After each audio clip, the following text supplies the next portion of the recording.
Welcome again. Apologies for the delay. Those of you who have been waiting for the live, a couple things came up on this beautiful Friday. A couple other things that have come up this afternoon, but I'm still going to try to get in a good 3 videos for you today. So I appreciate you all for waiting. We're about to talk some 49ers pending defensive free agents. Now, this is all going to be based on my big article in The Athletic, which I have just linked in the chat section. I'll put up on the comment section once this video is finalized. This one came out earlier this week on Tuesday. We did the offensive video right after that, and now we're going to do the video about the defensive free agents. The 49ers, by the way, have 33 pending free agents.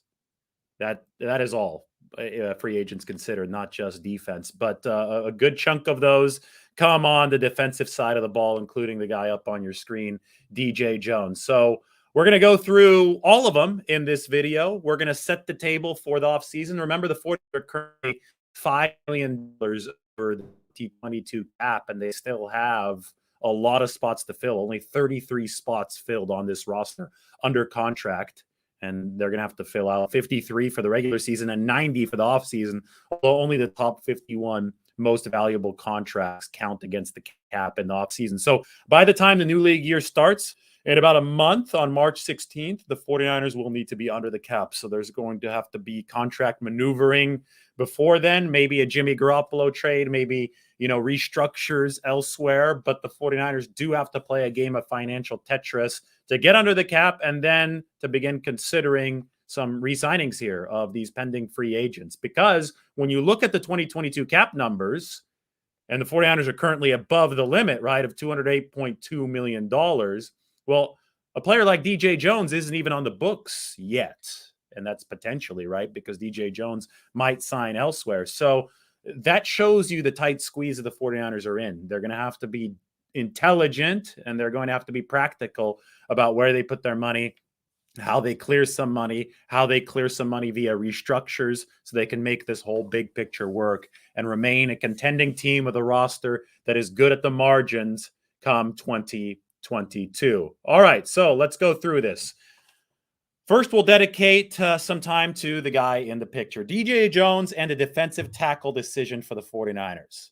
Javon Kinlaw is absolutely part of this calculus. So here's what the case is for the 49ers defensive line.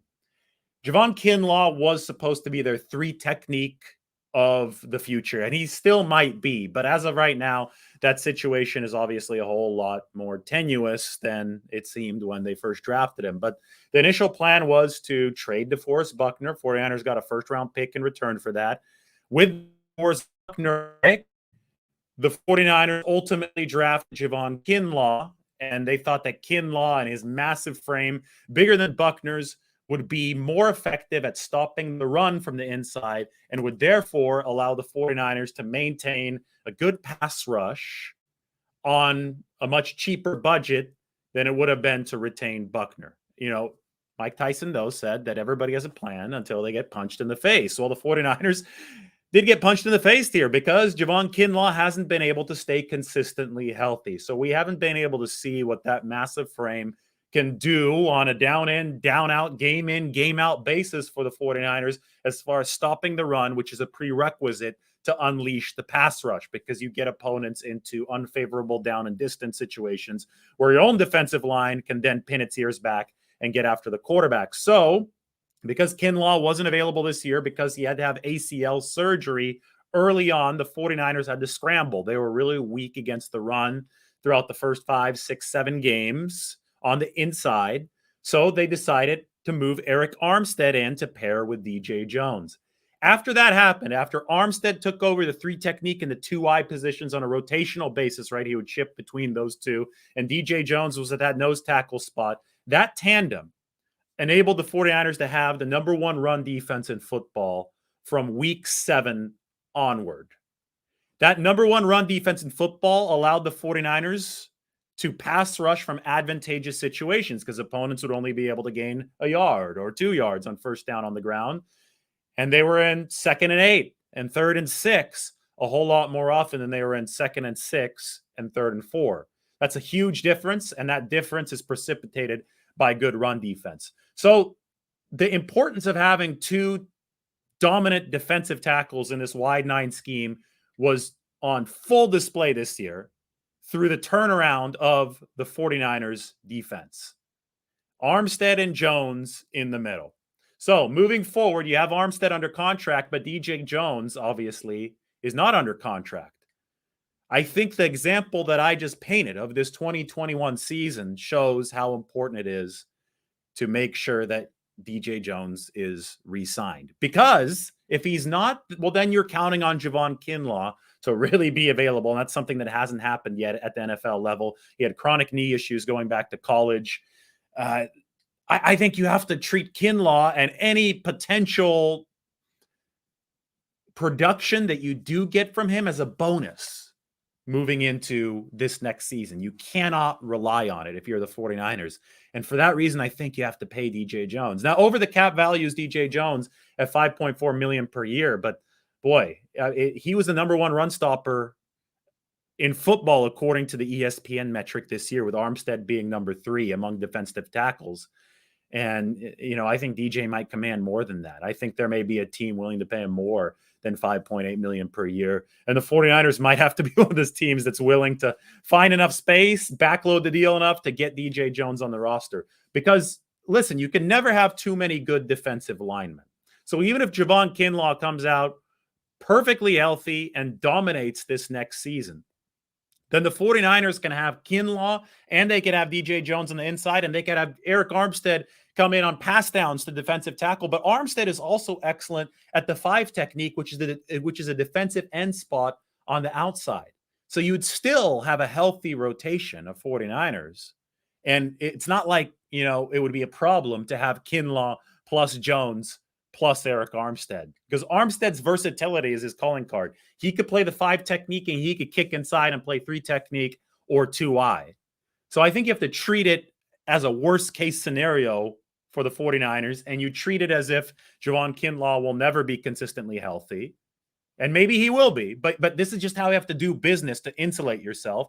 And with that, your baseline, your floor is the back half of the 2021 season, when you had the best run defense in football and by extension a good pass rush. That's what paying DJ Jones can at least guarantee you, obviously barring a catastrophic injury. But at some point, you just have to take the risk in football. So I'm a big proponent, if I were running the 49ers, I'm a big proponent of them bringing DJ Jones back, because I think that Brandon Mebane type, and he's a better football player now than I think Brandon Mebane was with the Seahawks with Legion of Boom defense. But that nose tackle fire hydrant type in a 4-3 wide 9 setup is so important, because there's so much space with that defensive line just stretched out.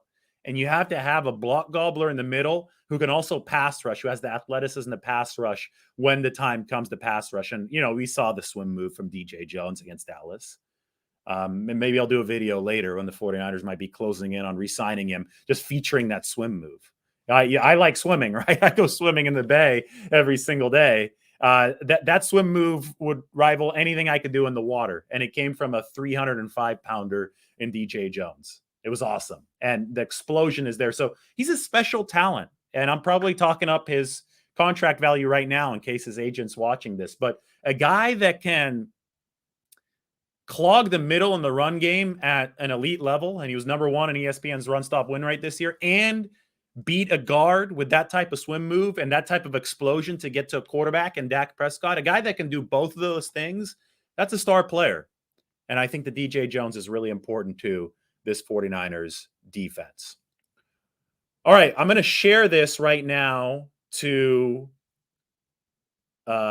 Twitter so we get a few more people to join us. So put in your questions. Maybe I answer a couple questions, and we go from there as we take a look at the rest of these 49ers defensive linemen. Twitter was down a little bit earlier today, so I hope it's up right now. And it is. Good. It's up. So we can share this, get the right video name in, and go from there. What's this video called? It's called DJ Jones, Verrett, Jaquiski Tartt, which pending free agents might the 49ers sign? But I want to get some more viewers on here, so I'm going to put this on Twitter. Everybody, by the way, I know it's the off season. I know some enthusiasm is dying down. I mean, it was crazy. Every tweet that I put out ahead of the NFC Championship game got like 4,000 likes. So I could tell that people have kind of like, oh, you might be heartbroken. You might be sick of football for a while. I could tell that interest has waned a little bit here over the course of the past couple of weeks, but we got to ramp it up into off-season mode. So everybody subscribe. And as you subscribe, there's going to be more content rolling in. That's the way it works. That's the deal. All right, on to the next. Jason Verrett. And I'm going to check the questions really quickly. As of right now, D'Amico Ryans is staying, to answer your question. Do you think that Javon Kinlaw has any trade value if the 49ers wanted to keep DJ Jones? Yeah, he might have some trade value. He was a first-round pick. He's immensely talented from a physical perspective. But again, his trade value would be much greater if he showed that he could stay healthy and that potential actually translated to the field. So I think that from an economic standpoint, you're better off keeping Javon Kinlaw right now because the return wouldn't be so great. And if he puts together a really good season and you still have, then you have DJ Jones under contract and obviously Eric Armstead still under contract, at that point, that's when you'd be able to recoup something serious for one of those guys, namely Javon Kinlaw. So I think that there's not a lot of upside in trading Javon Kinlaw right now. And there's potentially upside, real big upside if you keep him. And again, you can never have too many good defensive linemen. I'm only going to answer questions about the defense right now because that's the topic of this video. So those are a couple good ones. And we are now going to go back to our regularly scheduled programming. Jason Verrett, remember the 2020 flyer that Verrett played on? Remember 2019 when Verrett played for a few snaps in week 3 against the Pittsburgh Steelers, trying to come off one of his many career injuries, and they were ugly snaps. Didn't work out. The 49ers had to yank him, and we didn't see him again.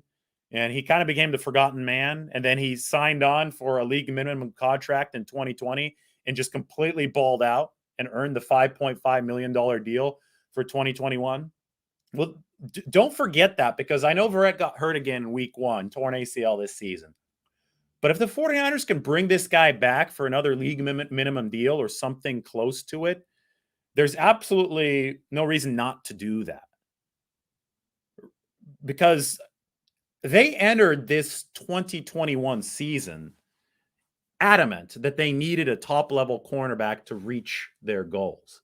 And I think they ended up being right in that assumption and in that prediction because what ultimately did the 49ers in an NFC Championship game? Well, there are a number of things that, first of all, the 49ers got their asses kicked up front. The offensive line wasn't good enough, and Trent Williams' high ankle sprain had a lot to do with that. But on the defensive end, I don't think that they were quite good enough at the cornerback position. And this is something that we surmised, earlier in the season, entering the Week 18 game against the Rams. But Ambry Thomas stepped up in that game, and the pass rush really stepped up. But things didn't really go the 49ers defense's way 100% of the time in the NFC Championship game. They gave up some rushing yards in the first half.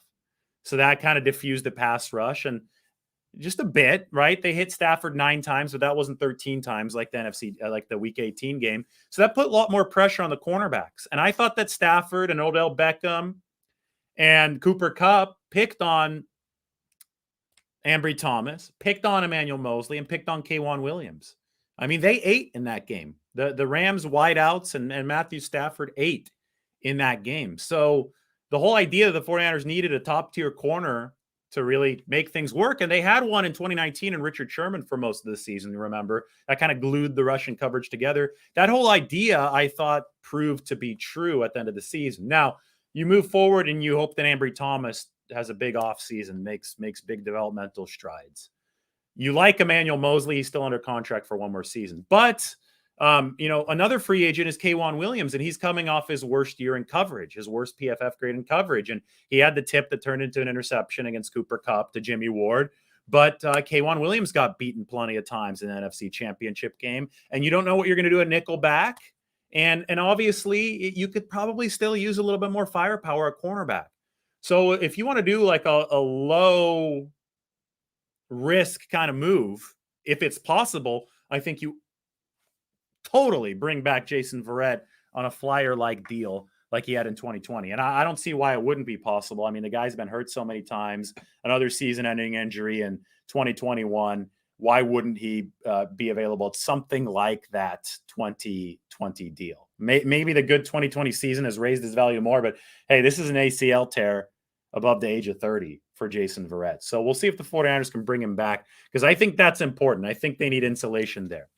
I don't know what they do at nickelback, and this is a big crossroads kind of situation. Now, have the 49ers entered a year in which, they're finally just going to say, okay, we're transitioning to the younger guys, because they have a year of experience now under the belt for not only Embry Thomas, but also for Deommodore Lenoir. And Lenoir might be the guy that they want in that slot cornerback position for the future. And Kaijuan Williams is on the wrong side of 30 now, and he's coming off his worst year in coverage. So is this the year that you go to Lenoir? Well, I mean, they lost a little bit of faith in Lenoir as the 2021 season went along. Some blown assignments, some blown coverages. But they do like his feistiness. But I'll tell you what, they also love the fact that Kaijuan Williams is such a good blitzer. And despite the fact that Williams wasn't so great in coverage this year, he delivered some huge plays and run support and some huge plays blitzing when D'Amico Ryans called for it. He was still a plus contributor for the 49ers. They brought him back for a one-year deal in 2021 at like $2.4 million, which was, I thought, a relative bargain for Kaijuan Williams. Were they able to get him for around the same amount of money, a little bit less this year? I think that you probably build another one-year bridge with Kaijuan Williams, because that nickelback position is so important. But, I mean, you hope that Deommodore Lenoir takes enough strides to really push Kaijuan this next season, so that you maybe have that requisite explosiveness and athleticism of a younger defensive back to cover your Cooper Kupps in the slot. But it's absolutely a huge decision that the 49ers face at nickelback, because Kupp is lining up in the slot 64% of the time. And nickelback is just a big part of this defense. They're going to be a nickel something like 64 to 70% of the time. And D'Amico Ryans loves smart blitzes from that position. So this is just as important as those outside cornerback positions. And we'll have to see what the market for Kaijuan Williams will be and what the 49ers' exact thought process is. Because, again, they're at this crossroads of, do they do one-year bridge deals for veterans again, or do they firmly turn the page to some of those rookies? And, hey, everything's going to come back down to the pass rush, right? The pass rush is whatever the secondary can unlock for the pass rush. It's the pass rush that has to be the locomotive of this train, because that's what the 49ers are built like on the defensive side of the ball. Do not discount Jaquiski Tartt's importance. Everybody right now remembers the drop, right? And that was a very damaging play in an NFC title game. But the truth of the matter is that Jaquiski Tartt might be the best communicator on the back end for the 49ers. And he was a huge reason that the 49ers defense turned it around to allow this team to make it to the NFC Championship game in the first place. He is much better in coverage than his potential successor, Talanoa Hufanga. And I like Hufanga. I think Hufanga has deserved every part of his increasing role on the back end of the 49ers defense. But I also know that D'Amico Ryans likes to play a lot of three safety stuff, especially when the 49ers get into obvious pass defense situations. And I think Ryans would like to continue running those three safety packages where you can accentuate what Hufanga does well, kind of as a rover there. He's able to hit people. He's able to knock balls away. And you also maintain the credibility of the pass defense with Jaquiski Tartt and his communication ability there. Tartt played for a veteran salary exception last year, which is basically a minimum veteran deal plus a signing bonus at the cap hit of a second-year rookie, $850,000. It's a good way to get around the salary cap. The 49ers signed a ton of veteran salary exceptions in 2021. Will he be available for that again in 2022? Maybe not, because Tartt actually put a good season of work on film. The over-the-cap valuation for him is like $2.4 million. That's out of veteran salary exception range. That might put Tartt out of the 49ers price range if somebody else in the NFL is willing to offer that. But I would urge the 49ers not to discount Jaquiski Tartt's importance, because from a communication standpoint, you talk to people who know. You talk to a guy like Richard Sherman, who talks about how good of a communicator he is. I mean, if Sherman recognized this in his time with the 49ers, it's something the 49ers should certainly keep in mind. All right, any chance for questions here before I move on? If Hufanga continues to develop and Tartt is re-signed, and I like the way they used Ward at a nickel against teams like the Rams. I do too. And, that might spell the end of Kaijuan Williams' time with the 49ers because they do bring Jimmy Ward down in that nickelback role. You can man him up against guys like Cooper Kupp. And if Hufanga continues to develop all of a sudden, and you do have Tartt, this is more reason to have Tartt, but you have a little bit more defensive flexibility. You have two safeties back there, and Hufanga and Tartt, and you have Ward as your rover. The best player in the secondary in the modern NFL is typically used as a player who floats around. The Rams do that with Jalen Ramsey. They call him the star. That's the star position. He'll move around. He'll be in the slot. He'll be outside. He can even take on more of a safety role. Maybe the 49ers do that with Jimmy Ward because he is versatile enough to execute such a task on the back end. So I think that's absolutely a good comment. What about moving Emmanuel Moseley to nickel? Sure, but who do you have playing on the outside? Right? I mean, you have to have an outside cornerback. So I think Mosley's body is a little bit longer. I think it's a little bit better built for the outside, the nickel, where the movements are a little bit quicker. Everything is a little bit more compact. So I would absolutely keep that in mind for the inside. All right, guys, let's talk some more about the 49ers defensive line. Arden Key made himself some money this past season. He played on a minimum deal for the 49ers.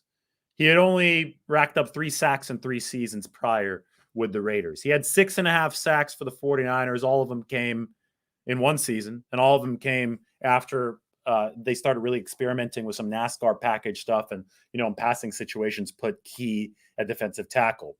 So there are 2 components to this. The fact that Key had to be at defensive tackle to get all his sacks against guards actually might depress his value a little bit because he has to be in the right situation to truly dominate. But his value definitely skyrocketed this year because he finally started racking up those sacks, and because now we see what an appropriate, effective use of Arden Key is. Now, over the cap values him at something between $3 and $4 million. That might be a steal because anybody who could rush the passer and get sacks is going to get paid in this league. Do the 49ers believe enough in Kris Kocurek and his developmental abilities to, just go next man up, let Key walk, see who else they can find off the scrap heap and turn into an effective pass rusher? Maybe, because at some point they're going to have to cut costs somewhere. But I also do know this is a rush over coverage team, the way that they're built, and they might be willing to spend a little bit on that defensive line ahead of the secondary to make that line absolutely dominant, and then, trust the development and trust younger guys, just treat cheaper guys in the secondary. That's how the 49ers have actually done business in the past. So it wouldn't surprise me if they brought a player like Arden Key back if they could find a decent price for him. It's going to be really interesting to see how they approach this from a philosophical standpoint. I do know this: if Key does walk, if the 49ers don't re-sign him, it will have been a hell of an investment. Minimum deal, 1 year of development, and if he walks, the 49ers are certainly going to get a comp pick in the 2023 draft. So they got productivity out of Key in 1 year, and in that case, and they'll also will have gotten a comp pick. That's what you call a good investment. That's like putting your money in the stock market, in a stock that gives you a nice yield over just a year. And they could thank Kris Kocurek for that because he is definitely the master of defensive line coaches. Think about it. Kerry Hyder Jr., Arden Key, Jordan Willis, who's going to be right here on this list of other unrestricted free agents. I mean, these are all success stories, and the 49ers can thank Kris Kocurek for all of them. All right, so other unrestricted free agents on the 49ers defense. Jordan Willis. All of his pressures, or not all of them, 9 of his 11 pressures came after week 14, from 14 to the playoffs. So he hit his stride after that performance-enhancing drug suspension that kept him out weeks 1 through 6. He hit his stride late. That might increase his value on the open market. Also might increase the 49ers' interest in keeping him around. He has delivered one of the iconic plays in franchise history with the punt block against Green Bay. And you just had to love his attitude, right? After that, refusing to do a press conference in the immediate aftermath so his teammates would get more shine. I mean, Willis is a quality locker room guy, soft-spoken quality locker room guy. You want to maintain as much of that locker room vibe as possible, especially if a player like Jimmy Garoppolo is not around anymore. So, Willis is maybe a player the 49ers pay a little bit more just to ensure bringing back. Dante Johnson, similar, good locker room guy, played good football for him this year. Swiss Army knife on the back end. I said in a recent show that I wouldn't be surprised if Dante Johnson is the only defensive back that the 49ers do re-sign out of the pending free agents and the veterans, because he knows their scheme so well. He played nickel for him this year. He moved to safety for him this year. He started against Davante Adams and Aaron Rodgers and delivered at outside cornerback in the divisional playoffs this year. The Dante Johnson hate was never really warranted because he was never a starting caliber player. He was always a good, hardworking utility guy that got the job done for the 49ers. And he got the job done for the 49ers in a big way this season. So I think he's an important glue piece for depth on that back end. Josh Norman, I think that's the end of the road for him. He's going to be 35 next year. Was obviously a liability in defensive pass interference, but you thank him for his service, which included 2 good snaps against Davante Adams in the divisional playoffs while Dante Johnson was hurt. Aaron Rodgers targeted Norman immediately, and Norman was in position. He made the play. Who knows if the 49ers win that game without Norman's contributions? So you thank the veteran and you move on. Marcel Harris, that was his first year at linebacker. Thought he played well. He delivered in that game against Houston. He had the interception. He's getting more and more comfortable at linebacker, and he's probably more valuable to the 49ers than to other potential teams. So they could probably, retain him at a decent price. I think Javon Wilson was just coming through 1 year. He's going to be 33 next year. He's a vet. 49ers needed more depth in the secondary at safety. They got it. They're going to have at least 9, maybe 10, maybe 11 draft picks this year, depending on what other trade opportunities come up here before the draft. And, if that happens, then I think the 49ers will definitely stock up at safety and defensive back depth-wise in the draft. And that means that an older one like Tavon Wilson won't be around anymore. Maurice Hurst. This is interesting because Maurice is, he played only 2 games for the 49ers, weeks 4 and 5. He's a talented player. He's a plus defensive tackle. They definitely wanted to see more of him. And he signed for a cheap deal. It was near the minimum from the Raiders. And the fact that he was hurt all year means that his value probably didn't go up. So I think the 49ers can bring him back on a similar deal, which is almost like a flyer for Jason Verrett, and maybe see Maurice Hurst next year. Gerard Wilson, I don't really know how to evaluate that. He was late season guy, filled in a defensive back for the 49ers. Maybe they bring him back. Maybe they don't. That probably won't be determined until later, depending on what the market there is. And Darian Daniels, practice squad player. This was actually a little tragic. Hurt himself dancing during warmups early in the season for the 49ers. So I don't know what he hurt. Details of that injury didn't come out. Lower body injury based on what I saw at practice. So we'll see if he's healthy and they bring him back to the practice squad. But that runs the gamut. Those are the 49ers defensive free agents this year. It's going to be a busy offseason, as you can tell, but I think that it all starts up here with DJ Jones. All right, any more questions before I sign off and do some more writing? Yes, sir. Juju said Dante is a multi-position player that would help the defense out tremendously. That is absolutely right. This is a decent point. The 49ers need more ball hawks. They don't pick the ball off enough. That would help. Ball hawks cost money, though, and the 49ers haven't showed. I mean, they were above average in interceptions in 2019 when that pass rush was great. So I think the 49ers organizational philosophy is to make the pass rush great and have the interceptions flow from there instead of just paying ball hawks.